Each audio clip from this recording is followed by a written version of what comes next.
Praise the Lord. प्रभुंकर महान नामर धन्यवाद हो। प्रिय प्रभु लोक मैंने मु प्रभु जीशु ख्रीष्ट नाम आपण मान समस्त मोर ओडिशार भाई भौणी मान जेते लोक जेते भाई भौणी ये समस्त वाक्य को शुणुअछंती एवं देखुअछंती समस्त मोर आंतरिक शुभेच्छा एवं प्रेज द लॉर्ड। आसु एत बेला आम देखा पाइबा राइचियस मैन। प्रभुंकर वाक्य लिखा जाए एक धार्मिक व्यक्ति विषय लिखा जाए। आज प्रसंग होची एक धार्मिक व्यक्ति राइचियस मैन। देखा पाइबा गीत संहिता पुस्तक 92 अध्याय 12 पदरे यही प्रकार लिखा जाए, धार्मिक व्यक्ति ताल वृक्ष परि वर्धिष्णु हेब, से लिबानन रे एरस वृक्ष तुल्य वृद्धि पाइब। किए धार्मिक व्यक्ति ताल वृक्ष परि वर्धिष्णु हेब, से लिबानन रे एरस वृक्ष तुल्य वृद्धि पाइब। किए धार्मिक व्यक्ति। प्रभुंकर गौरव हो, प्रभुंकर महिमा हो। कौन प्रभु ए विषय कथा कहउछंती। आसु एत बेला देखिबा धार्मिक व्यक्ति विषय प्रभु कौन कहउछंती, कौन तांको जीवंत वाक्य कहे। वृद्धि पाइब। केमिति वृद्धि पाइब? ताल वृक्ष, ताल गछ जेते ऊपर को जाए तार चेर सेते तल को माड़ी थाए। ताल वृक्ष जेते ऊपर को जाए, जेते ऊपर को बढ़े तार चेर सेते तल को जाए। तद्रूप आमे जेते प्रभुरे अधिक रु अधिक बढ़िबा कौन हेबो? आमर फाउंडेशन बा आमर चेर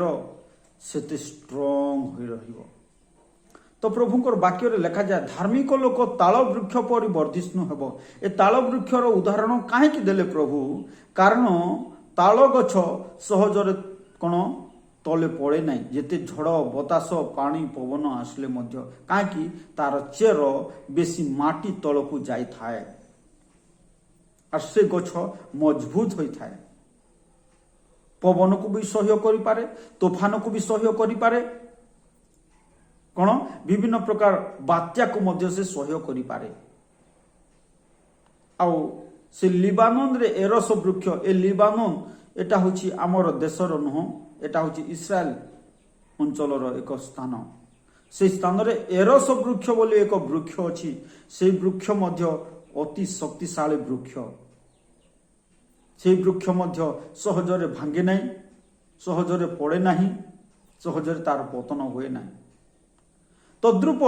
धार्मिक व्यक्तिर जीवन सही प्रकार हेब। जो माने धार्मिकतार जीवन काटंती, जो माने पवित्रतार जीवन काटंती, जो माने विश्वस्ततार जीवन काटंती, सेमानकर जीवन सही प्रकार हेब। सेमाने बढ़िबे, ताल वृक्ष सदृश बढ़िबे, एरस वृक्ष सदृश बढ़िबे। को माने बढ़िबे? धार्मिक व्यक्ति माने। आज तो समस्ते बढ़ुछंती, कौन अधार्मिक लोक भी बढ़ुची, कौन पापरे जीवन काटुवा लोक माने बढ़ुछंती, चोर डकायत माने बढ़ुछंती। प्रभु ए विषय गोटे कथा कहती जहाँकि लिखा जाए माथी पुस्तक 13 अध्याय प्रकार गोटे कथा लिखा जाए। माथी पुस्तक 13 अध्याय 30 पदरे गोटे कथा लिखा जाए जे सेमानकर कौन हेबो। देखिबा स्थान रे आज समस्त बढ़ुछंती, कौन अन्याय करथुवा लोक मध्य बढ़ुछि, पापरे जीवन काटुवा लोक मध्य बढ़ुछंती। देखु सेमानक विषय कौन कहा जाए। माथी पुस्तक 13 अध्याय 24 पद हेले मु पढुछि। प्रभु जीशु अर्थात से मानको आ गोटे दृष्टांत देई कहिले, स्वर्ग राज्य आपणा क्षेत्र भल बिहन बुणीथिबा जने व्यक्ति सदृश। मात्र लोके निद्रा जाइथिबा समय तांको शत्रु आसी से गहम मध्य बालुंगा बुणी देई चली गला। गहम यह कौन सूचित करे? प्रभुंकर संतान माने, बालुंगा शैतान रो संतान माने। शैतान लोक कौन गहम किए बुणिले प्रभुंकर दास माने आ कौन बालुंगा मध्य जने शत्रु अर्थात शैतान आसी बुणी दे चलीगला कौन तापर तलू लिखा जाए जेतेबेले केतेबेले से बुणिला 25 पदर जहाँकि लिखा जाए मात्र निद्रा जाइथिबा समय तांको शत्रु आसी निद्रा कौन पापर निद्रा ए शरीर निद्रा ने पापर निद्रा जो मान को लगी शत्रु आसीबो से मान को पाखकु 26 पदर लिखा जाए जेतेबेले पत्र बाहरी फल फलिबाकू लागिला सेतेबेले बालुंगा मध्य देखा गला सेतिरे गृहकर्ता दास माने तांको पाखकु आसी कहिले शांति आपण कौन निज क्षेत्र में भल बिहन बुणी नथिले तबे बालुंगा गुड़ाक केउठारो हेला से सेमानकु कहिले जन शत्रु एहा करियछि पुणी दास माने तांको कहिले तबे आमे माने जाई सेगुड़ाक उपाड़ी एकाठी करू एहा कोन आपनकर इच्छा किंतु से कहिले ना काले तुमे माने बालुंगा एकाठी करू करू सेगुड़ाक सांगरे गहम उपाड़ी पकाइबो कोन कोन कहिले से कहिले काले तुमे माने बालुंगा एकाठी करू करू गहम उपाड़ी दे पार तो कौन करवार अछि 30 पदर लिखा जाए शस्य काटिबा जाए दुही के एकाठी बढ़िबाकू छाड़ी दियो आज बढ़ुछंती मिछ कहबा लोक माने मध्य बढ़ुछंती चोरी करबा लोक माने मध्य बढ़ुछंती प्रभु कहिले बढ़ी दियो कौन बढ़ी दियो प्रभु अनुमति देले बढ़ी दियो किंतु से माने लास्टिंग करिवे नहीं कौन बोली लिखा गला 30 पदरे शस्य न काटिबा जाए दुही के एकाठी बढ़िबा को दियो आउ शस्य काटिबा समय मु कटाली मान को कहबी पोड़ीबा पई आगे बालुंगा एकाठी करी बिड़ा बांध प्रिय प्रभु को लोक माने धार्मिक लोक बढ़िबे ताल वृक्ष सदृश बालुंगा माने मध्य बढ़िबे पापर जीवन काटुता लोक माने बढ़िबे असुचितार जीवन काटुवा लोक माने बढ़िबे मिथ्यार जीवन काटुवा लोक माने बढ़िबे किंतु कौन हेबो कौन कौन लिखा जाए बालुंगा एकाठी करी बिड़ा बांध कौन करा जीवो नियारे पका जीवो कौन कौन लिखा जाए 30 पदरे आ शस्य काटिबा समय मु कटाली मानकु कहबी पोड़ीबा पाई कौन कर पोड़ीबा पाई आगे बालुंगा एकाठी करी बिड़ा बांध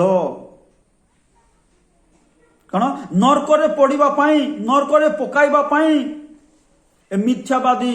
असुचिता भ्रांतर लोक मानक एकाठी कर बोली को लेखा अछि सेते बेले कहिबे एबे किंतु कहउछंती प्रभु कौन बढ़ीबा को दियो काहे की बढ़ीबा को दियो कानी जदि से नष्ट करिवे बालुंगा गुड़ाक काले गहम मध्य नष्ट हो जाई पारे एइथिमाय कोन कहउछंती प्रभु बढ़ीबा को दियो प्रभुंकर गौरव किंतु गहम कोन करा जीवो गहम मो अमार रे संग्रह करी रख तांकर अमार होउची कोन स्वर्ग आर से पोड़ीबार स्थान होउची कोन नरक प्रिय प्रभु को लोक माने धार्मिक लोक माने बढ़िबे केमिति बढ़िबे ताल वृक्ष सदृश बढ़िबे हेले आज जो अधार्मिक लोक माने जो बढ़ुछंती एमाने नरक निमंते बढ़ुछंती प्रिय भाई भौणी माने अनंत दंड पाइबा निमंते बढ़ुछंती आज आपण की प्रकार बढ़ुछंती गहम भावरे बढ़ुछंती ना बालुंगा भावरे बढ़ुछंती धार्मिक भावरे बढ़ुछंती ना अधार्मिक भावरे बढ़ुछंती मु कहू नहीं आपण माने देखंतु प्रभुंकर जीवंत वाक्य कथा कहे प्रिय प्रभुंक लोक माने आज समस्त बढ़ुछंती काहे पुरातन नियम थिला जे कोन जे के पाप करथला संगे संग दंड मिलुतला एबे प्रभु दंड देउ नाहंती बढ़ू बढ़ू बोली कर कहू छंती आज की प्रकार बढ़ुछंती प्रिय प्रभुंक लोक माने आज पवित्र भाव बढ़ुंट ना अपवित्र भाव बढ़ुंट आज धार्मिक भाव बढ़ुंट ना अधार्मिक भाव बढ़ुंट आमर आज संदेश है righteous man life of righteous man प्रभु आज कथा कहते प्रिय प्रभु को लोक मैंने कौन प्रभु आज कथा कहते कहीं बालुंगा मध्य लगागला बालुंगा मध्य शत्रु लगैला और प्रभुंकर दास माने प्रभुंकर दूत माने गहम मध्य लगैले दुईटा बढ़ुची कौन दुईटा बढ़ुची बालुंगा प्रभुंकर अनिच्छा सत्वे बढ़िला गहम प्रभुंकर इच्छा बढ़िला जहाँकि लिखा जाए गोटे वाक्य लिखा जाए माथ्यू पुस्तक 15 अध्याय 13 पदरे गोटे कथा लिखा जाए यही प्रकार लिखा जाए किंतु से उत्तर देले किए उत्तर देले प्रभु जीशु उत्तर देले मोर स्वर्गस्थ पिता जो सबु वृक्ष रोपण करिना से सबु उत्पाटित हेब उपुड़ा जीव कौन उपुड़ा जीव कोटा उपुड़ा जीव ए बालुंगा कोटा उपुड़ा जीव मिछरे जीवन काटुवा लोक माने पापर जीवन काटुवा लोक माने असुचितार जीवन काटुवा लोक माने उपुड़ा जीवे कहीं प्रभुंर अनिच्छा बढ़ुंट प्रभु कथा कहते प्रिय प्रभु को लोक मैंने प्रभुंर इच्छा बढ़ु कि ना प्रभुंर अनिच्छा बढ़ु प्रभुंर इच्छार परिधि मध्य बढ़ु कि ना प्रभुंर इच्छार बाहर परिधि बढ़ु प्रिय प्रभु को लोक मैंने आसु निजक आम समीक्षा करूँ प्रभु ए विषय कथा कहते आपण माने की प्रकार बढ़ुंट प्रभुरे बढ़ुंट ना प्रभुंर इच्छार बाहर बढ़ुंट कहीं धार्मिक लोक ताल वृक्ष सदृश बढ़ कमिब नहीं हेले आज आम देखु अधार्मिक माने भी बढ़ुंट पापर जीवन काटुवा लोक माने बढ़ुंट मधुआ माने भी बढ़ुंट चोर माने भी बढ़ुंट रेप करतुवा मर्डर करतुवा लोक माने भी बढ़ुंट प्रभु कहले बढ़िबा को दियो जेते बेले शस्य कटा जीव एमान को विषय रे कहबी दूत मान को कहबी कटाले मान को कहबी एमान को बांधी एकाठी करी पोड़ीबा निमंते अग्नि रे पकाइबा निमंते नरक रे पकाइबा निमंते एकाठी करो बोली को कहबी बोली कहले प्रिय प्रभु को लोक माने कोठी पाई बढ़ुंट प्रभुंर वाक्य आज कथा कहे आज आसु आम निजक समीक्षा कर कौन आहरी देखु कौन बोली लिखा जाए से गीत संहिता 92 अध्याय आहरी कौन बोली लिखा जाए जहाँकि देखु से 92 अध्याय 13 पदे लिखा जाए कौन जो माने सदा प्रभु गृह रोपित हुअंती से माने आम परमेश्वर प्रांगण में वर्धिष्णु हेबे आ कौन 14 पद लिखा जाए से माने वृद्ध बयस हैं फल उत्पन्न करी रस और तेजरे परिपूर्ण हेबे रस और तेजरे परिपूर्ण हेबे तेजरे परिपूर्ण हेबे को माने जो माने धार्मिकतार बढ़ुंट कौन तेजरे परिपूर्ण हेबे जदि रस और तेज नहीं ताहले आपण जानतु आपण माने अधार्मिक भाव में बढ़ुंट केमिति बढ़ुंट अधार्मिक भाव में बढ़ुंट प्रभु आज कथा कहते प्रिय प्रभु को लोक माने प्रभुंर वाक्य हूँ सत्य प्रभु ए विषय कथा कहते कि प्रकार बढ़ुंट आपण माने रस और तेजरे बढ़ुंट ना कि प्रकार बढ़ुंट प्रभुंर गौरव प्रभु आज कथा कहते जदि धार्मिकतार जीवन काटिबे पाप को छाड़िबे मिथ्या को छाड़िबे असुचिता को छाड़िबे ताले वृद्ध बयस रहे फल उत्पन्न करिबे रस और तेजरे पूर्ण हेबे प्रिय प्रभु को लोक माने प्रभु ए विषय कथा कहते कि प्रकार बढ़ुंट पापरे बढ़ुंट ना असुचितार बढ़ुंट ना शारीरिक अभिलाष रे बढ़ुंट प्रिय भाई भौणी माने मोर ओडिसा रो भाई भौणी माने आज मु विनम्र भाव में आपण मान अनुरोध करछि आपण माने की प्रकार बढ़ुचंती जदि धार्मिकतार बढ़ुचंती रस तेजरे परिपूर्ण हेबे जदि पापरे बढ़ुचंती अधार्मिकतार बढ़ुचंती लज्जित हेबे अपमानित हेबे समाज रे मंडली मध्यरे समस्त क्षेत्र रे जाकि ज्ञानी सोलोमन गोटे कथा कहती कौन कहती जे से गोटे कथा कहती हितोपदेश गोटे कथा कहती यही प्रकार लिखा जाए हितोपदेश 5 अध्याय मोर 5 अध्याय गोटे कथा लिखा जाए से कहले हे मोहर पुत्र 5 अध्याय 1 पद हे मोहर पुत्र हे मोहर कन्या मो ज्ञान रे मन दियो मो बुद्धि प्रति कान डेर किंतु के शुणिले नहीं केवल शुणिले को माने धार्मिक माने शुणिले अधार्मिक माने शुणिले नहीं पाप रे जीवन काटुवा लोक माने शुणिले नहीं मिथ्या रे जीवन काटुवा लोक माने शुणिले नहीं असुचिता रे जीवन काटुवा लोक माने शुणिले नहीं आपण न शुणिबार देखो जाग्रत आज गोटे दिन आसब अनुताप करिबो केते बेले जेते बेले नरक रे पका जीवो